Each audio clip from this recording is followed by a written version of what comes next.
Due to the graphic nature of these crimes, listener discretion is advised.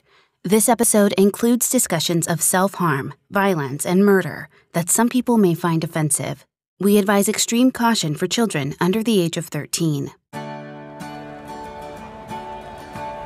At the start of his senior year, 18-year-old David Graham felt like the king of the world. He wasn't just handsome, he was a stand-up guy, got straight A's, and was a track star to boot.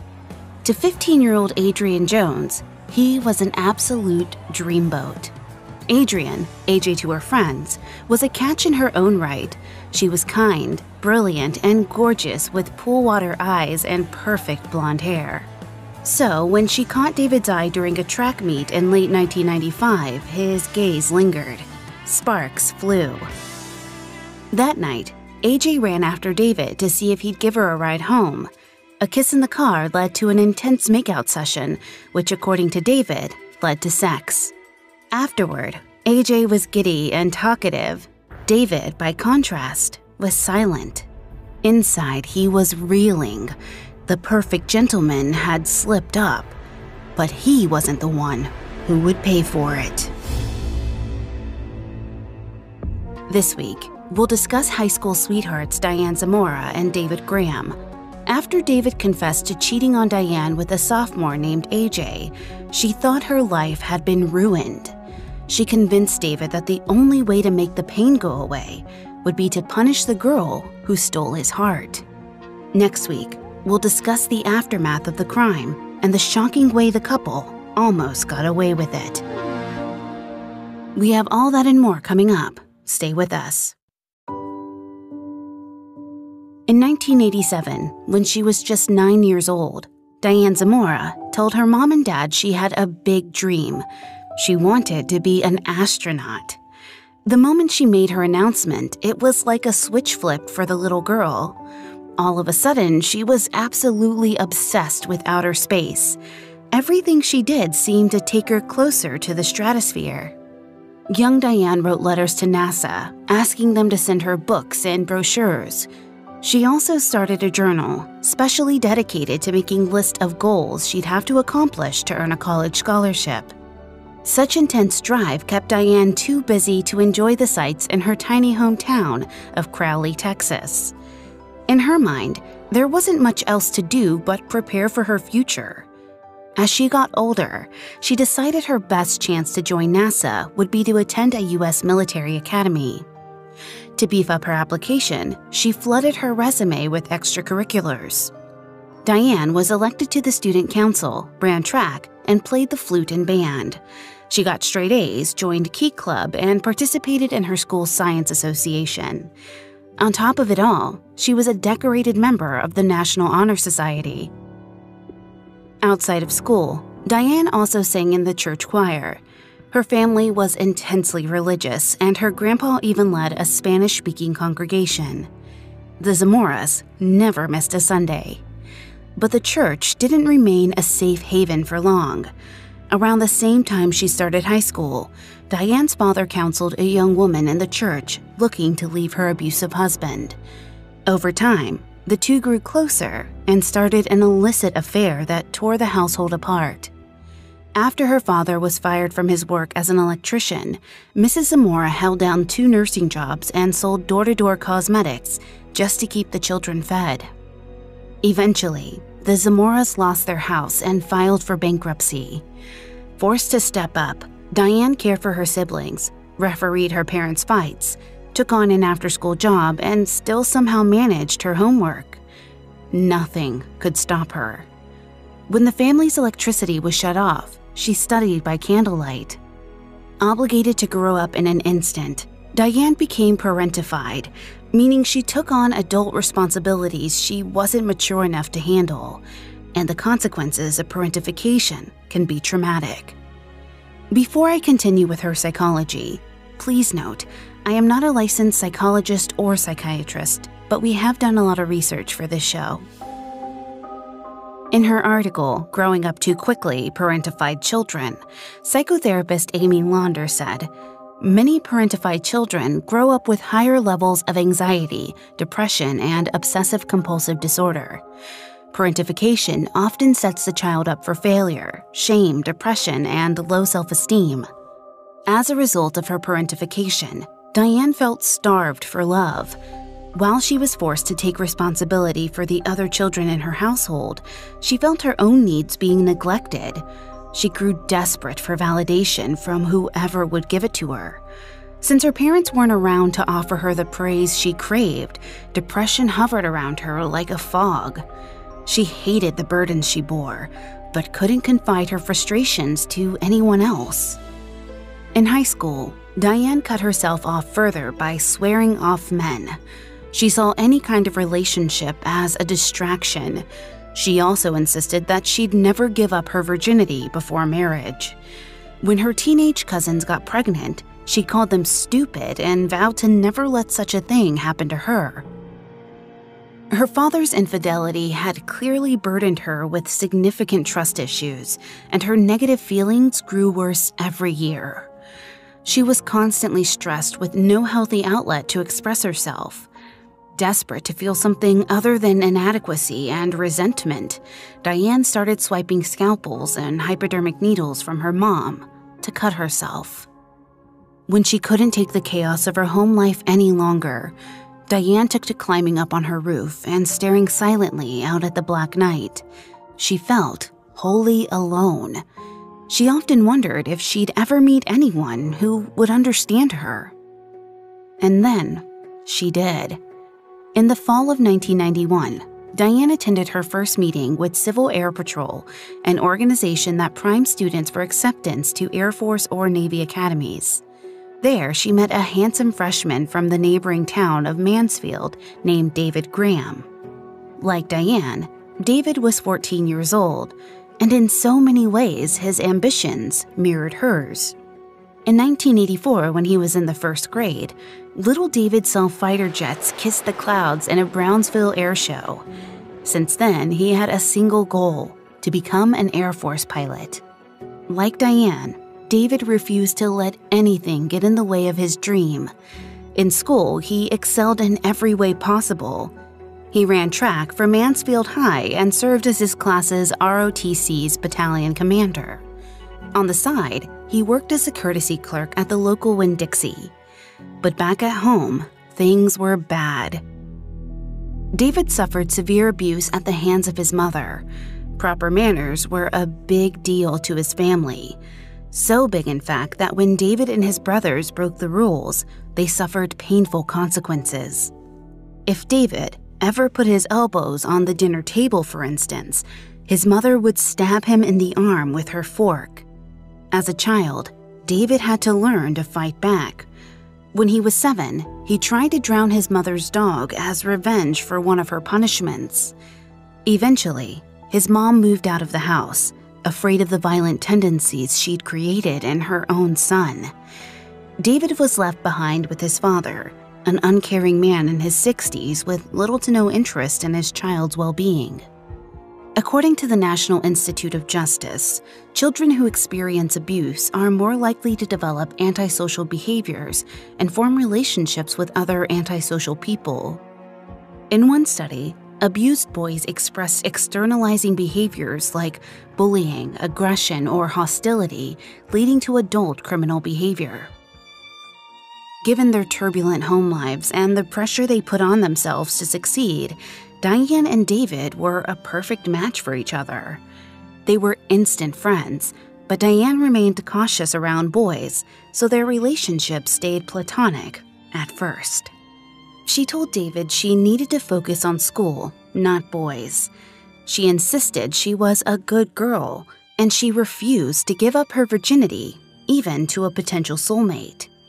But by the fall of their senior year in 1995, David had changed Diane's mind.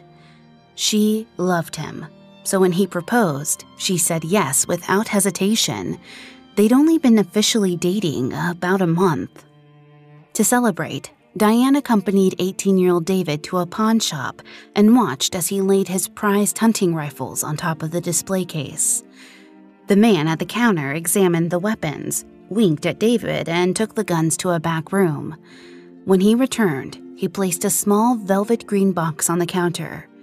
Diane opened it to reveal a classic solitaire engagement ring. It was a dream come true. On the way home, the couple eagerly planned for their futures. They would each attend military academies out of high school.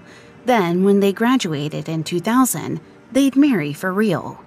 The wedding would be a small affair where they'd hold one another under an arch of sabers. The lovebirds swooned as they dreamed of their lives together, where they might travel, when they'd buy a home, and what they'd name their kids. That night, they had sex. Almost immediately, Diane regretted losing her virginity. She loved her fiancé, but all her life she'd promised herself she'd wait until marriage. It was a rare moment of doubt, but Diane decided she could afford to be happy. She pushed the negative thoughts from her mind and rushed home to show her mom the ring. Diane swore the proposal made her even more committed to David, but Mrs. Zamora cautioned her 17-year-old daughter to take things slow. High school wasn't always forever. Diane, of course, didn't listen. She swore David was the only one for her. There could never be anyone else. She'd never let anyone get in the way of their relationship. Mrs. Zamora shook her head in disapproval and claimed her daughter's obsession with David seemed unhealthy. That's when Diane got a strange, steely look in her eye. It was as if she mentally went to another place for a moment. When her mother asked her what she was thinking, Diane said, "If I can't be Mrs. David Graham, I'll die Miss Diane Zamora." Coming up, David strays. Now, back to the story. In 1995, high school sweethearts Diane Zamora and David Graham thought they had their futures all laid out. After dating for a month, David proposed and the two consummated their relationship. In the weeks that followed, David showered Diane with gifts, praise, and loving attention. Though he'd proposed in secret, they quickly shared the news with their families. For the next few weeks, the couple seemed to walk on sunshine. But despite the supposed commitment, David wasn't all in on his affair with Diane. Doubts just so happened to crop up when a young sophomore named Adrian Jones caught his eye. AJ was a beautiful, talented, and outgoing member of the cross-country team. David started watching her while she ran. She was captivating, seemingly innocent and seductive at the same time. Though David genuinely believed he'd found his soulmate, he couldn't help but feel drawn to AJ. He got closer to her on the bus and chatted her up as they stretched. He didn't go any further at first, but AJ could feel David's eyes on her, and she liked it. Back at home, AJ's father was all too conscious of his daughter's newfound interest in boys. He was a no-nonsense kind of man who kept all three of his kids on a short leash. He didn't want any of his children, especially 15-year-old AJ, to fall prey to their adolescent urges. That meant AJ and her siblings had a regular curfew.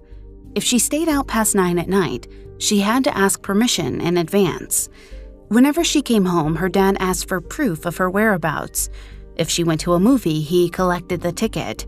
If she met friends for ice cream, he wanted to see the receipt. He even nailed AJ's bedroom window shut so she couldn't sneak out at night without him hearing. AJ couldn't understand why her dad was so protective. She was on the honor roll, the track team, and held down an after-school job at Golden Fried Chicken. She barely even had time to hang out with friends. But when she did get to have fun, her friends often teased her for flirting with the local boys. Her mother called her Bubble Butt because she had a sultry way of swinging her hips when she walked. When her mom asked why she spent so much time applying her makeup, AJ replied with a girlish giggle and said she never knew who she might meet. AJ's world collided with David's around November 1st, 1995. That day, the cross-country team loaded into the bus for a 4-hour trek to their regional meet in Lubbock, Texas. When the competition was over, David worked up the courage to sit next to AJ on the ride home. She smiled, eager to chat with the handsome senior. The conversation was exciting. With Diane, David felt he could only talk about school, the military, or their future. But with AJ, he laughed. He couldn't remember the last time he talked to someone with a sense of humor. He liked feeling silly with AJ and soon forgot he'd proposed to another girl just weeks earlier. Because Diane went to another school across town, nobody knew David had a fiancé. AJ wouldn't have tried to come between another girl and her boyfriend, but David never mentioned Diane at all. Instead, he made AJ feel like the only girl in Texas. AJ was smitten with David too, not just because of his charm and good looks, but because he seemed like the kind of boy her parents would want her to be with. So when they got back to school, she asked him for a ride back to her house. He was happy to oblige.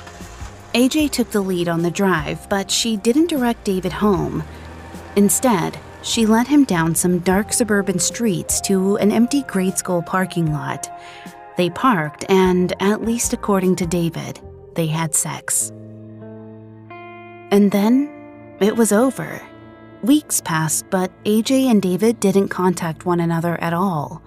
They both just pretended the hookup never happened. AJ even started dating someone new.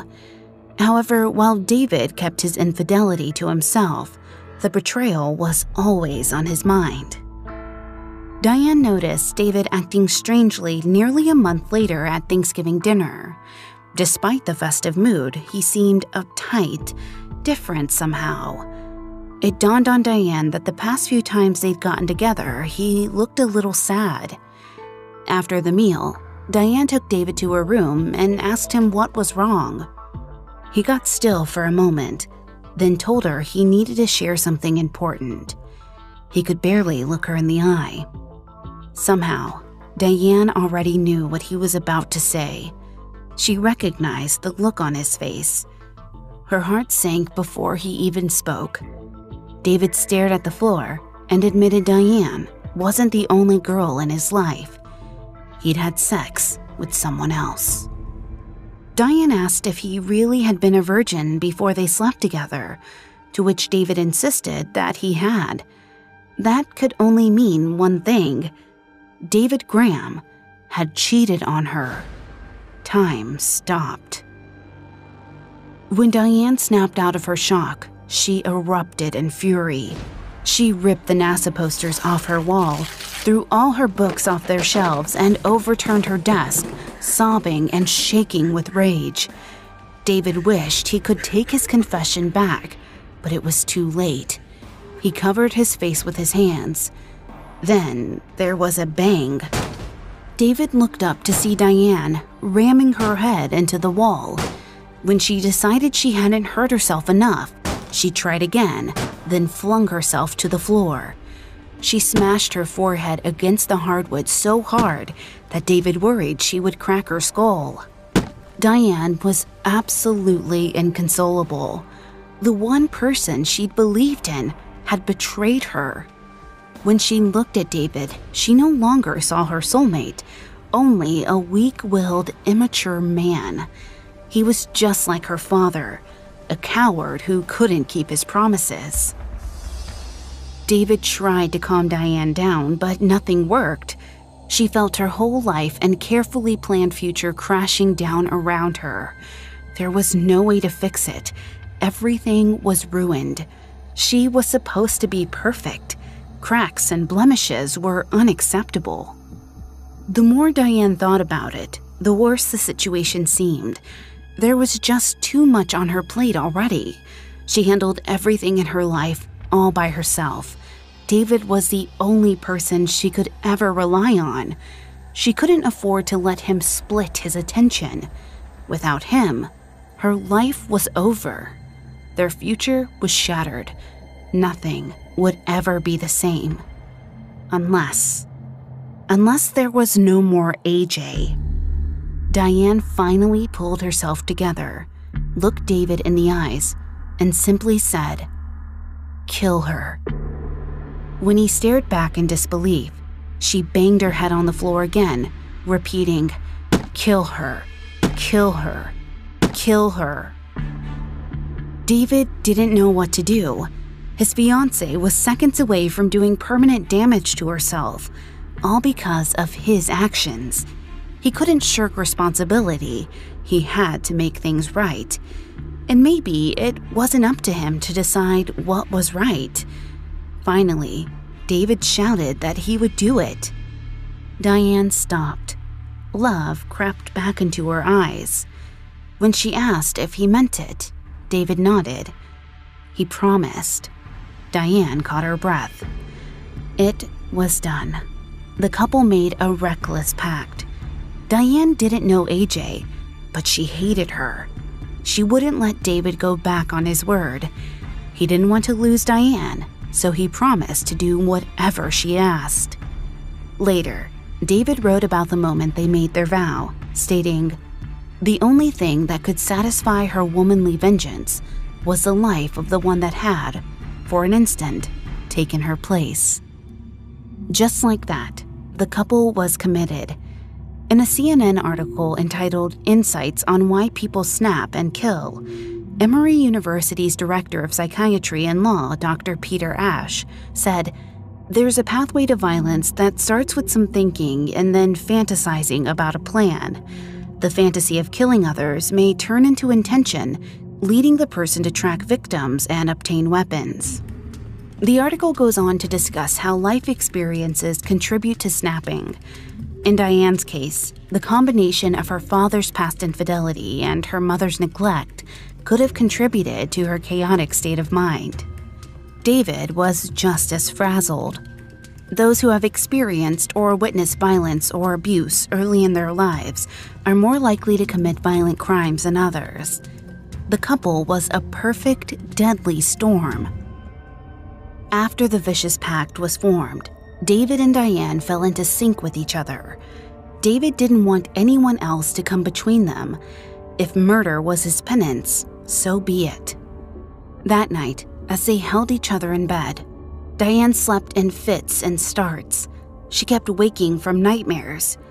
In her dreams, she saw David in a car with some other girl on top of him while he made an expression only she was supposed to know. The following day, she was even more resolved. When David awoke that morning, he could tell Diane hadn't changed her mind. Quite the opposite. She doubled down. He still couldn't believe what she was asking him to do. But to him, love and duty were the same. He'd made a promise. They would kill AJ.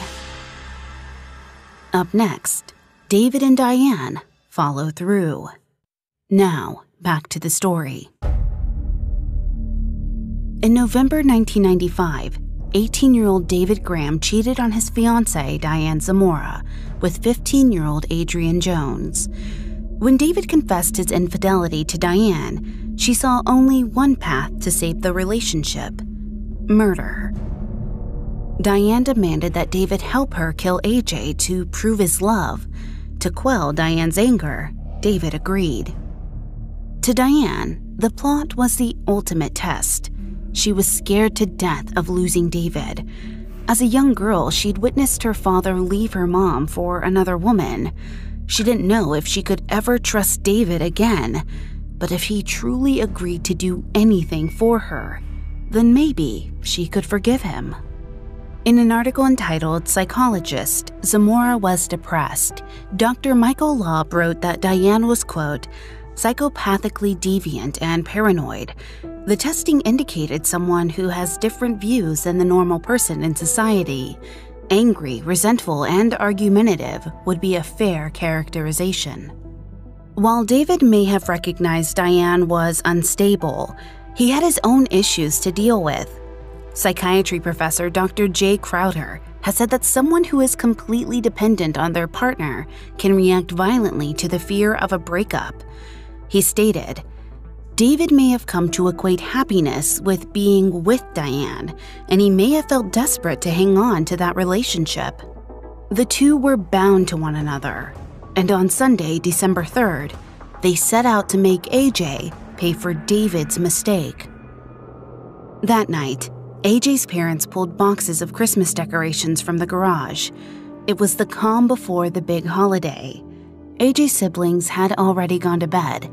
She was ironing her clothes for school when the phone rang. She rushed to pick up the line for her new boyfriend, Tracy Smith. It was well past 10 p.m. on a school night, but she'd been working so hard lately. Her folks let her stay up and talk for a little while longer. At one point, Mrs. Jones overheard her daughter ask Tracy to hold on during their call because someone was on the other line. When she clicked over, AJ's voice dropped. She whispered into the receiver. It was David Graham. AJ told David she was talking to someone else, so he quickly asked her to meet later. He wanted to pick her up just past midnight. AJ agreed, then clicked back over to finish chatting with Tracy. When her mom asked who had just called in, AJ told her it was David from cross country. He was having a hard night, she said, but didn't give her mother any other details. She kissed her mom and finished getting ready for bed. Around 11 p.m., AJ's mom noticed her daughter's bedroom light was still on. She opened the door and told AJ to get into bed. AJ complied, but seemed oddly nervous and unsettled. An hour later, David rolled up to her house in a car belonging to Diane's parents. He flicked the headlights twice and waited for her to emerge. AJ quietly slipped out of the house and climbed into the car. David didn't speak, he just drove. When AJ asked where they were going, he didn't say. It was weird, but AJ figured he would open up soon. Eventually, she spotted the sign for Joe Pool Lake. David stopped the car by the edge of the lake. AJ couldn't make out David's mood. He seemed rigid, scared even. She braced herself for something. For a few moments, the teen sat in silence, staring at the headlights reflecting on the dark water. Then, without warning, Diane emerged from the back seat and slammed one of David's dumbbells into the back of AJ's head. AJ screamed bloody murder. She gushed blood. Diane smashed her skull in again, but AJ didn't go down. She thrashed in her seat and fought back.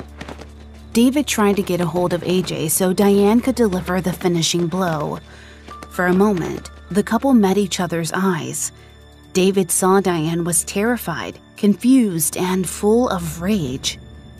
So, he wrapped his arms around AJ's neck to snap it himself, but that didn't work either. Killing wasn't as easy as they'd thought. AJ thrashed her arms about, kicking to free herself from David's grip. As Diane raised the dumbbell again, AJ managed to climb through the car window. Bloody and beaten, she fell onto the cold dirt. She tried to run away, but by that point she couldn't make it more than a few feet. Finally, she dropped to her knees in the brush. David rushed out of the car, popped the trunk, and retrieved his Makarov 9mm hunting rifle. Gun in hand, he approached the dying girl. AJ's breath was short, and David knew he'd gone too far, but he was too terrified to stop there. Now, both his and Diane's futures hung in the balance. He couldn't afford to let AJ get away and call the police. With wild-eyed determination, he raised his weapon and shot her in the head. AJ stopped moving. David got closer to see if she was still alive. It was so dark he couldn't quite tell, so he fired one more bullet, point blank, right between her eyes, to make sure she was dead. When he was done, David fled back to the car. He and Diane held hands and said they loved each other. Then, David threw the car into reverse and gunned the gas. They raced away from the lake. By that point, the killer couple were panicked and had no idea where to go. Diane told David they shouldn't have gone through with it. It wasn't a very helpful thing to say. After some bickering, they made a snap decision to visit David's buddy, Jay. It was early in the morning, around 3 a.m. They woke Jay while covered in blood and asked to come in through his bedroom window. Jay let them inside without too many questions. At his house, Diane and David took hot showers, changed into clean outfits, and got themselves centered. Afterward, they headed back outside.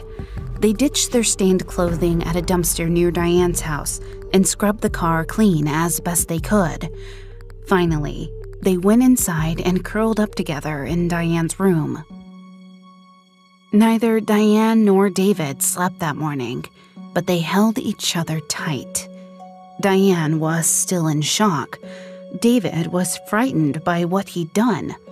Their minds spun, wondering why they'd killed a girl they barely knew. A girl who hadn't done anything wrong. When morning came, AJ's parents woke to find their daughter gone. At first, they didn't think anything of it. AJ often got up at the crack of dawn to start the day with a long run. But as the hours crept by and she didn't return home to get ready for school, her parents started to worry. Eventually, AJ's mom noticed her daughter's running shoes were left by the door. She hadn't gone out for a workout after all. Immediately, she called the track coach to check in. The coach told her AJ hadn't come to school. AJ's mom suddenly remembered the whispered phone call from the night before. She asked if the coach knew a David from AJ's cross-country team. The coach said the only David she knew was a senior, David Graham. Mrs. Jones asked if the coach knew why David might have phoned her daughter, but the coach had no idea. She didn't even think AJ and David had ever spoken. To double-check, the coach sent a student to David's algebra class to ask if he'd spoken with AJ the previous night. David said he hadn't. He seemed calm, totally normal. And everyone bought it. Over the next few weeks, David and Diane returned to life as usual. They kept their heads down, studied, and hardly said a word to anyone else. When Mansfield High hosted a memorial service for AJ, David attended. Like many other students, he nodded in teary disbelief that someone so young had died so soon. After the memorial, detectives snooped around the school. They questioned everyone who might have been connected to AJ. They even brought David in to ask about his rumored call the night before the murder, but he stuck to his story. He said he didn't know AJ. He had no reason to call her. He didn't have to work too hard to convince them. The police were more interested in AJ's new boyfriend, Tracy, anyway. And they had a lead on another student who might have been involved. So investigators took David at his word and let him go. Diane Zamora wasn't questioned at all. She never even knew AJ. She went to a separate school in a different town. Their paths never crossed, and investigators only chatted with Mansfield students. But though they seemed to be in the clear, David and Diane were still terrified. Every second seemed like their last. During the holidays, they clung even harder to one another. If they weren't in school, they were in each other's company. Diane's family sensed something was off as the relationship evolved. The couple seemed eerily caught up in themselves. Even when they were apart, Diane couldn't hold a single conversation without saying David's name. One night, when David didn't call after work or come by, Diane fell into a pit of despair. She was so convinced something awful had happened to him that she couldn't even pick up the phone to call him and confirm it. She begged her mom to ring the Grahams for her. As it turned out, he was just working late at the Winn-Dixie. David was just as obsessed. He couldn't go a day without visiting his fiancée. If he had to work after school, he'd go over to the Zamora's house to spend the night on the couch. The couple hated being out of each other's sight. Each killer feared the other might betray them if they were left alone. Sometimes, David called Diane's home every hour on the hour just to make sure she was okay. Even though the Zamoras thought Diane and David were weirdly obsessed with each other, they didn't suspect anything malicious. Both teens were conscientious, hard workers. They didn't seem capable of violence. For their part, David's parents were completely MIA. His mom had left him with his father, and his dad was on autopilot. There was nobody around to question his behavior or notice any disturbing changes. Adrian Jones was dead, but her murderer still got straight A's, still went on dates, still trained for the Air Force and Navy academies. They still got dressed up for prom and enjoyed their high school graduations. In the spring of 1996, David got into the Air Force Academy and Diane was admitted to the Naval Academy. Nobody knew the high school rock stars were murderers. They both seemed on track to achieve their lifelong dreams, but AJ's parents had lost their little girl. Mr. and Mrs. Jones were devastated, and the rest of the students at Mansfield High grappled with fear and grief, wondering if they'd ever feel safe again. Detectives roamed the halls, but AJ's murderers remained at large. Eventually, after hundreds of interviews, the detectives put AJ's case on the back burner. The high school lovebirds had gotten away with it, with everything. Diane and David planned to go off to their respective colleges, join the military, get married, and live happily ever after. But not everyone could keep a secret.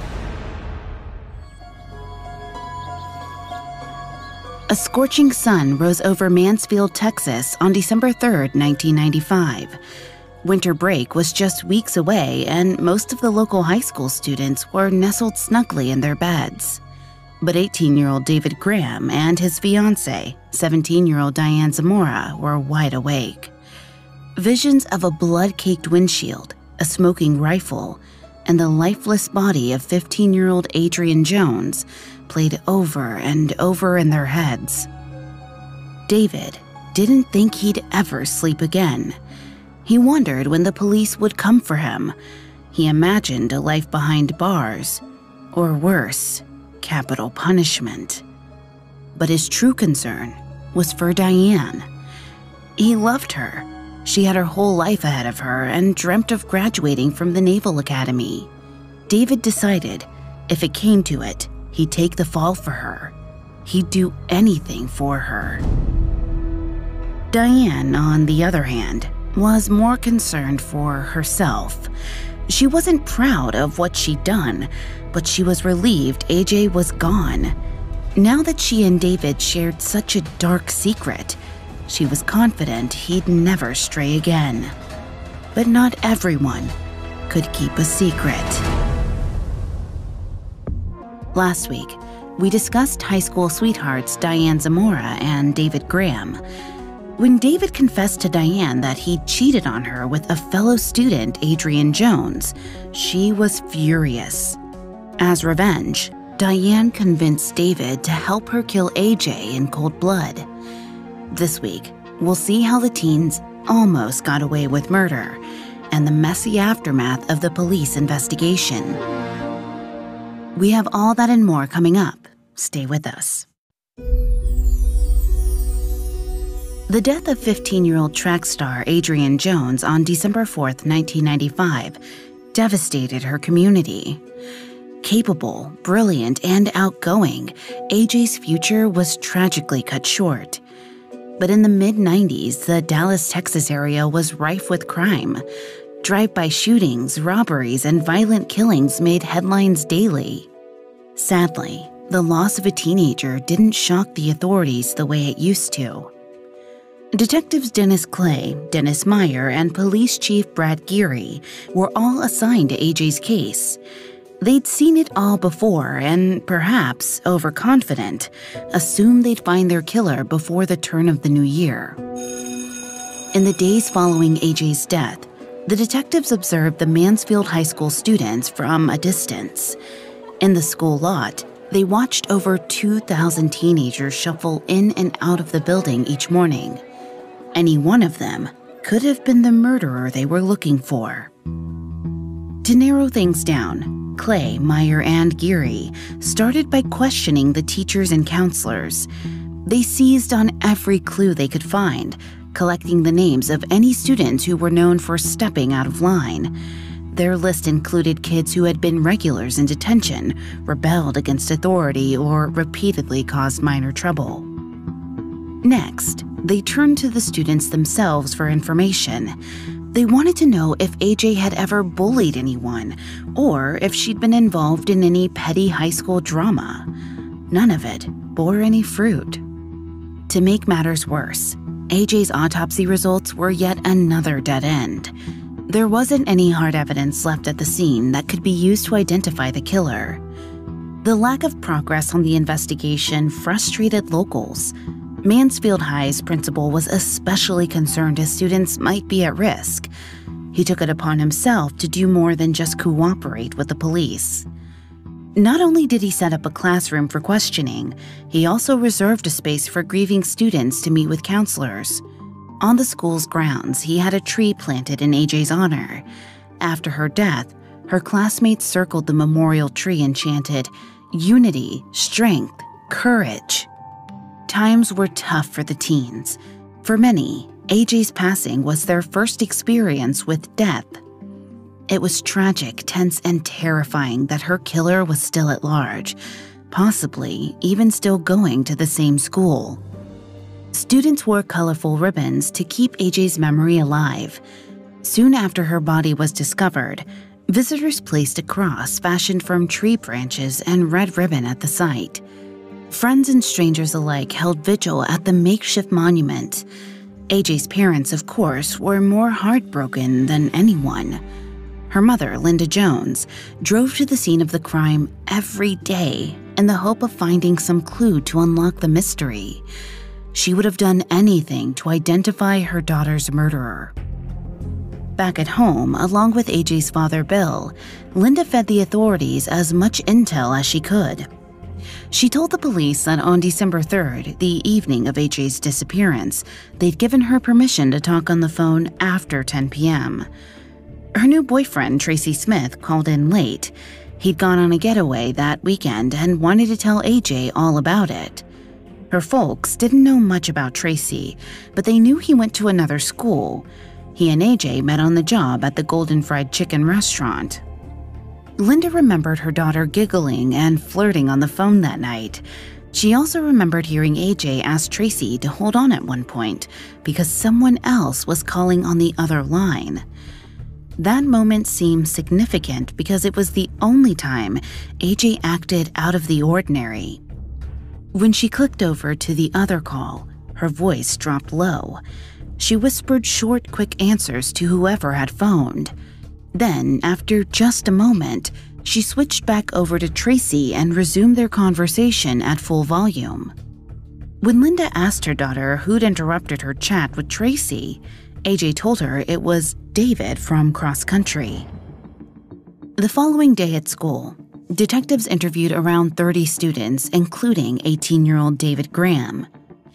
He was the only David on the track team who could have called AJ the night she vanished, but the story didn't quite make sense. David's name wasn't in AJ's phone book. No one who was close with AJ mentioned David at all. One of her best friends, Tracy Bumpus, said AJ and she shared their deepest, darkest secrets, but Tracy had never heard AJ mention David at all. For his part, David kept a low profile. In the weeks after AJ's death, he played the role of an innocent student flawlessly. He took care not to change his behavior in any noticeable way. At school, he remained conscientious and made sure not to rock the boat. His eyes were wet with tears at AJ's memorial service. He seemed as shocked as anyone else that she met such a violent and unexpected end. When David was called upon to speak to the detectives, his presence disarmed them. He was a clean-cut, good old military boy. He was respectful and polite, following up every answer with a yes, sir, or no, sir. Before I continue with the psychology, please note, I am not a licensed psychologist or psychiatrist, but we have done a lot of research for the show. Normally, police may have been able to catch David in a lie by meticulously cross-referencing his story with the available evidence. In her article from the American Psychological Association entitled Deception Detection, Laura Zimmerman, PhD, said, "Research shows being strategic about revealing evidence to suspects increases deception detection accuracy rates. Withholding evidence until late in the interview leaves room for guilty suspects to blatantly lie. But investigators couldn't delay revealing their evidence because they simply had none available. David just had to keep quiet and stick to his story." After a brief interview, the detectives essentially crossed him off their list of potential suspects. He was a model student whose relationship to AJ was a complete secret. Besides, authorities believed they'd found a more legitimate suspect to pursue. During questioning, several Mansfield High students mentioned a troubled teen who lived in a trailer park just outside of town. The girl already had a police record, but more importantly, she'd recently exchanged fighting words with AJ. To protect her identity, we'll call the girl Tanya. In 1994, Tanya caught wind that her boyfriend cheated on her with Kristen Clark, one of AJ's best friends. According to a police report, Tanya beat Clark with a baseball bat, broke her nose, and gave her a concussion. Clark needed 45 stitches to close the gash at the base of her skull. But Tanya's rampage didn't end there. She moved on to find and shoot her boyfriend too, seriously injuring him. The victims filed restraining orders against Tanya, and she was banned from school. When the trial came, AJ testified on behalf of her girlfriend. Apparently, after her day in court, Tanya said to AJ, quote, "I'll get you for this." It didn't look good for Tanya. Several students believed without a shadow of a doubt that Tanya was responsible for AJ's death. She was clearly willing and able to attack someone like AJ. Her attitude only made her more suspicious. In contrast to the polite, soft-spoken David, Tanya was crusty, blunt, and ill-tempered. More importantly, she was the only real lead investigators had at the time. Dallas police questioned Tanya and her ex-boyfriend extensively, but they soon realized they'd hit another snag. Tanya's alibi for the night in question checked out, and she passed her polygraph test with flying colors. With Tanya officially cleared, there was no prime suspect. AJ's dad, Bill Jones, was also questioned and given a lie detector test. He passed. Her mom, Linda, told the authorities she suspected AJ's boyfriend, Tracy Smith. After speaking with AJ on the night of December 3rd, he never tried to make contact with the Joneses or offer his sympathies. Linda found that suspicious. But Tracy passed his polygraph too. He did, however, offer investigators a new lead. He claimed AJ had a stalker, a boy named Brian McMillan. Coming up, AJ's killers finally slip up. After the shocking murder of AJ Jones, 18-year-old killers David Graham and Diane Zamora seemed to get away clean. Mansfield's head investigative team questioned suspect after suspect, but every trail they followed seemed to lead them further from the true culprits. While Graham and Zamora avoided suspicion, another teenager fell prey to cruel high school gossip. AJ's boyfriend, Tracy Smith, said he was interrupted while calling AJ on the night of her disappearance. He knew whoever she spoke with while he waited could be the key to unlocking the mystery. Before AJ clicked back over to Tracy, she told her mother a David from cross country had called, but she told Tracy a different guy named Brian rang her up. She said Brian was depressed and had asked her to meet up later that evening to chat. According to Tracy, she never mentioned anyone named David. Investigators Clay, Meyer, and Geary seized the lead. They soon discovered a 17-year-old boy named Brian McMillan was employed near a Subway sandwich shop where AJ used to work. AJ was kind to Brian. She felt sorry for him because he seemed a little awkward. But as time went on, their relationship took a creepy turn. Brian grew fascinated with AJ, and she felt suffocated by his frequent visits. When her mom heard Tracy pointed to Brian as a potential suspect, she thought they'd finally found the final piece of the puzzle. She stated, quote, "He began to bother AJ so much at work that when she saw him coming, she started ducking her head behind the counter." Detectives dug into Brian's background and discovered he relied on 4 different prescriptions to fight his clinical depression. He seemed innocent enough, but the forensic team decided to bring him in for questioning anyway. Initially, Brian said he never knew AJ.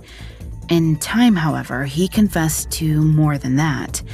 He even conceded that he might have spoken with AJ on the night of her tragic demise. On that early December evening, Brian had gotten drunk alone. Before that, he hadn't touched the bottle in over 6 months, but he was lonely. All of his friends had girlfriends, and he had no one. As Brian spoke, Clay, Meyer, and Geary hastily filled in the rest of the story. Brian was sad. He couldn't land the gorgeous track star. In a moment of heightened frustration, he might have tried to get her to meet him in the middle of the night. Then he may have lost his temper. To investigators, the plot seemed likely enough. When they asked Brian if he'd been at AJ's house on December 3rd, he admitted it was possible. He had no recollection at all from that night because he'd drunk himself into a blackout. The detectives pushed harder.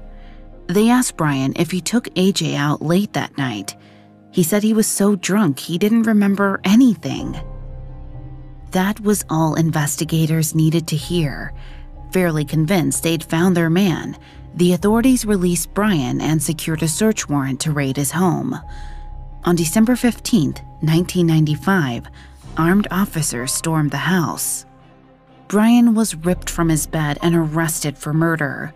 The following day, his story made headlines. That's when his friend stepped up and went to bat to defend him. According to those who knew Brian, he was gentle as a lamb. He may have been lost and awkward, but he'd never exhibited violent tendencies. Nobody could believe he was capable of murder. On top of that, Brian's dad swore his boy never left the house the night of December 3rd. Still, Brian spent Christmas in a jail cell. When the district attorney had him take a lie detector test, he aced it. Authorities were forced to release him from custody. New Year's Day, 1996 came and went, but detectives made no progress to speak of. After all that time, they were back at square one without a single promising suspect. Investigators combed over their records. They went over every available detail in the case to no avail. Apparently, it never dawned on the authorities that AJ could have lied to Tracy about Brian calling her. They assumed she was more likely to have lied to her mother about speaking to David Graham, but they were wrong, and the oversight cost them valuable time. They weren't the only ones fooled, however. David's classmates either revered his scholastic record or swooned when he passed them in the halls. He was an admirable young man, and to many he set an excellent example. One acquaintance remarked, quote, "His life was so unblemished that he didn't so much as throw a spitwad in school." His fiancée, Diane, was similarly above suspicion. She started studying every morning by 6 a.m. She excelled in her extracurricular activities and held an after-school job. To her neighbors, she was a sweet and naive kid who listened to Christian music. She didn't seem dangerous. Diane and David had known one another for nearly 4 years, but they'd only been a couple for about 1 month. Diane wore her engagement ring proudly, and David had no regrets about pawning his prized hunting rifle collection to pay for it. They really seemed like the perfect high school sweethearts. Only one person in the world knew a dark secret lay beneath the facades: David's best pal, Jay Green. The night of AJ's murder, David and Diane called on Jay for help. They snuck through his bedroom window, discarded their bloody clothes, and begged him not to ask any questions. David's friend honored the couple's request, despite how disturbing it was to see his friend shaking and covered in blood. He never reported the incident to the authorities, so even though investigators knocked on their neighbors' doors asking for every bit of intel, David and Diane went on living their lives. Publicly, David and Diane acted as if they'd never even talked about killing someone, let alone done it. They studied together and held hands. David showered her with gifts, including a leather jacket for Christmas and a cuddly little teddy bear for Valentine's Day. Before they knew it, they'd made it to their high school graduations and beyond. By the summer of 1996, David had been accepted to the Air Force Academy near Colorado Springs. Meanwhile, Diane was admitted to the Naval Academy in Annapolis, Maryland. Just as the killers embarked on the next chapters of their lives, Mansfield detectives put AJ's case on the back burner. They'd conducted over 300 interviews and had no conclusive leads. It had been over 6 months, and other cases were starting to take precedence. David and Diane were thrilled. The summer before their first semesters of college, the two attended separate, grueling boot camps to get acclimated to military life. David thrived in his basic training, but Diane's emails to him suggested she was struggling in Annapolis. She had a hard time keeping up with her fellow cadets. She sought relief at the Naval Chapel, but praying wasn't enough to quell her anxieties, so she looked elsewhere for comfort. Diane's squad leader was named Jay Guild. He was a handsome recruit from Chicago. He spent extra time with Diane since she wasn't physically up to par. All in all, he was an excellent mentor to her. She trusted him implicitly. At first, she told Jay she missed her fiancé, but as they spent more and more time together, she started to open up. Diane cried to Jay for hours when David ignored her emails. She threw massive temper tantrums when David forgot to call her. She just couldn't handle being away from him. Since AJ's death, they'd been inseparable. When they were apart, Diane just didn't trust her man. He was a killer, after all. Finally, Diane pulled Jay aside and told him she thought David was cheating on her with someone at the Air Force Academy. Jay was left in an awkward spot. The longer Diane and David spent apart, the more she grew tortured by jealousy. She wanted to make him feel that kind of pain too, so in July, she stopped sending him emails. She hoped her sudden silence would cause David to call. When it didn't, she told Jay she was going to end things once and for all. She even went so far as to come on to Jay. He didn't accept her advances, but that didn't stop Diane from emailing David to say Jay kissed her. That finally caught David's attention.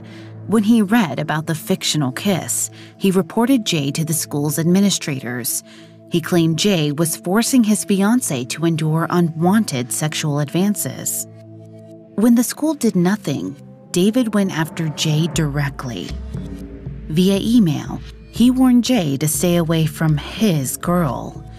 He also wrote letters to Diane in which he pleaded with her not to stray from him. He ended each letter with the ominous words, "Remember, what binds us together. It was a toxic relationship strained to its breaking point. Though they once found comfort together, their dark secret was tearing them apart.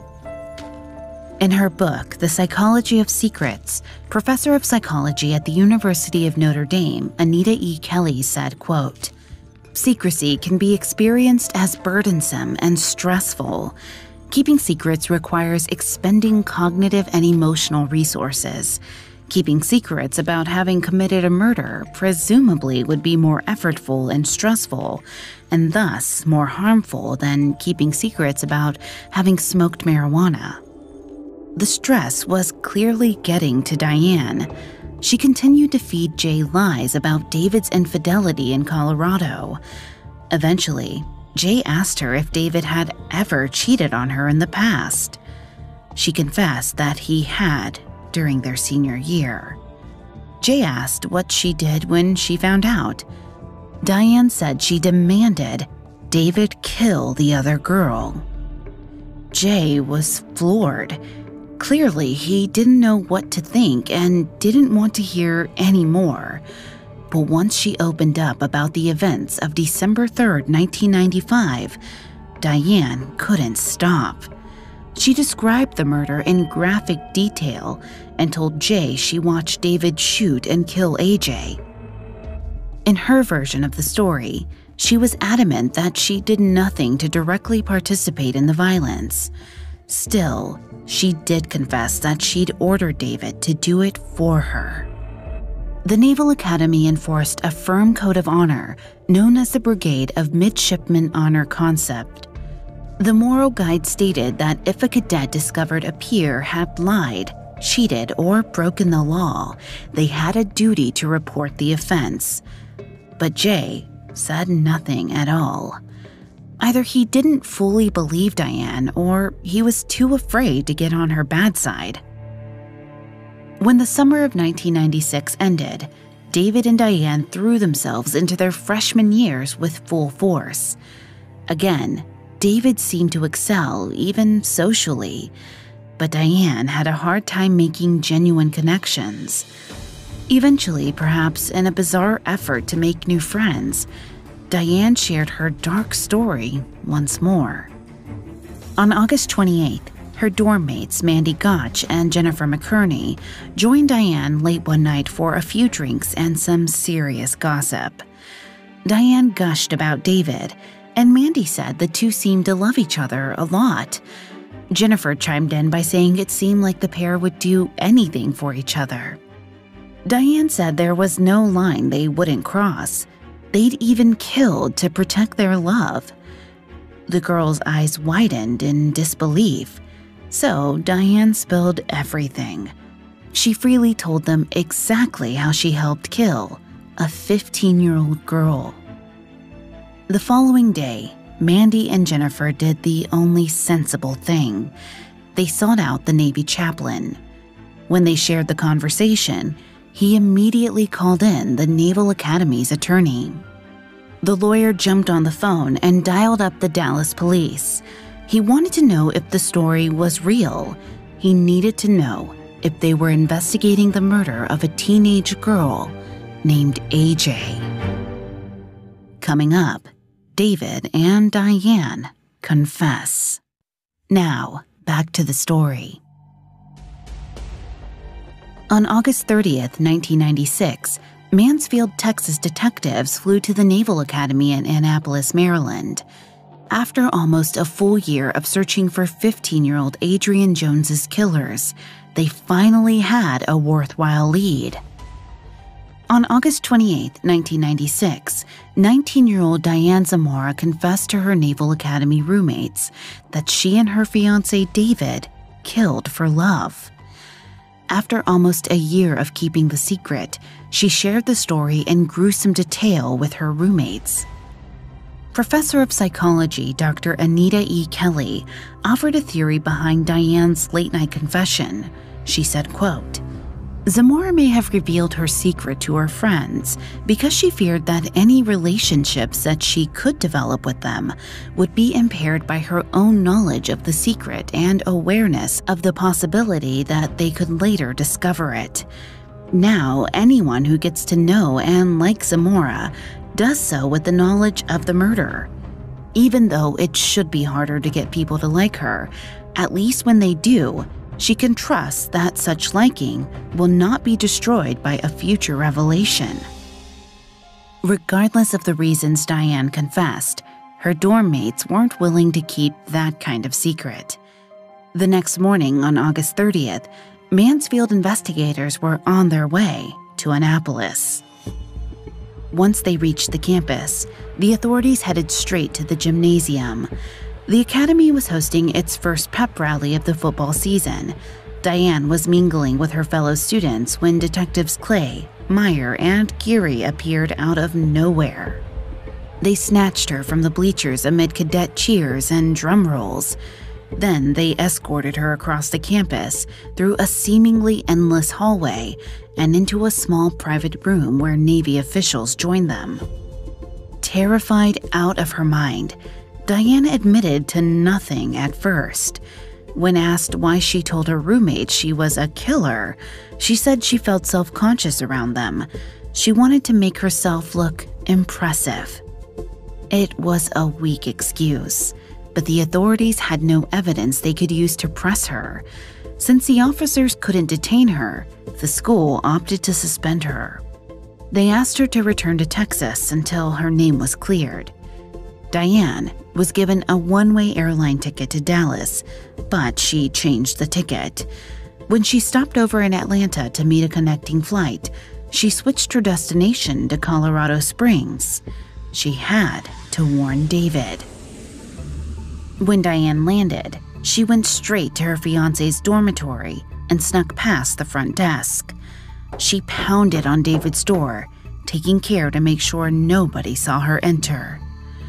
When he finally answered, he was surprised and confused. Once she explained why she was there, David was even less welcoming. He warned her to stay away from him for the time being. He said he loved her, but he knew investigators were tracking her moves. He needed her to be discreet. But it was already too late. The detectives had followed Diane to Colorado. Within hours, they came knocking on David's door too. At first, David played it cool, as usual. He claimed Diane was lying, but he had no idea why she would do such a thing. It was another flimsy denial, and this time, investigators were prepared. The officers told David they'd had a chance to meet up with one of his best friends, Jay Green. Jay had told them all about the night David and Diane snuck through his bedroom window, covered in blood. He described the couple as distraught. That was December 3rd, 1995, the exact night of AJ's disappearance. David knew he was caught. All of the hiding, the countless lies and secrets, had finally caught up with him. When authorities offered the cadet a typewriter, David typed up a 5-page confession. The result was wordy and melodramatic.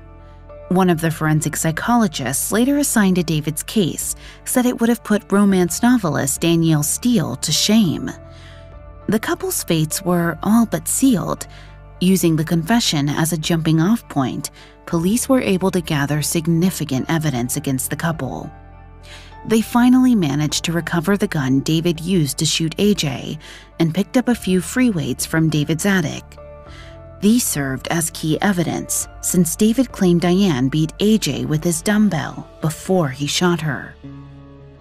On September 6, 1996, Diane and David were arrested and placed in solitary confinement in separate cells. In jail, the couple clung even more tightly to one another than before. Later that month, Diane wrote to David that she prayed God would give them another chance at life.